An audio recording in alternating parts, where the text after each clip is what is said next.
Fellow Zimbabweans, the letter that has just surfaced from the office of the President and Cabinet is very clear and extremely disturbing. Nzalapena mbashikano mudanyo kopangwa ine anoshamisa atati Zimbabwe izongozvinzwira.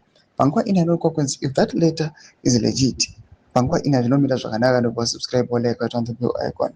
Adi to the 30 supporter retired Lieutenant General Sonskauke Apranga Mdanjirachiti. It is dated 14 July 2026. It instructs Printflow Private Limited to print 1,000 official portraits of Auxiliary Mnangagwa as the incoming President of the Republic of Zimbabwe. This is no longer speculation or rumor.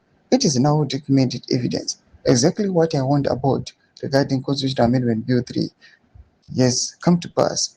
This is not constitutional reform. This is deliberate construction of a political dynasty.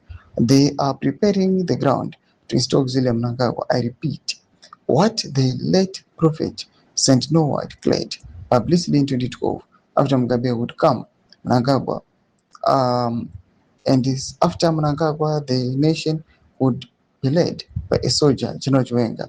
The entire apostolic community of Joan Marangi and many other true servants of God witnessed and recorded these prophecies. They are not hidden, yet now we see a determined effort to circumvent the spiritual order and impose a family dynasty upon the nation. This is rebellion against both the will of the people and the declared counsel of God.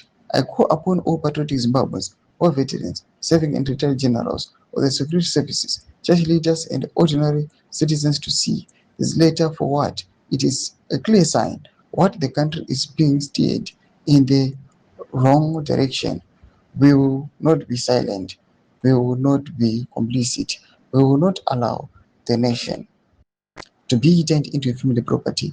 This country belongs to God and to all Zimbabweans, not to one family. Let the record show that we have been warned and we are now warning the nation. Thomas Kwandanyo Pangwane, message made with a Hura image to become subscribe or like, I want you to on the bell icon.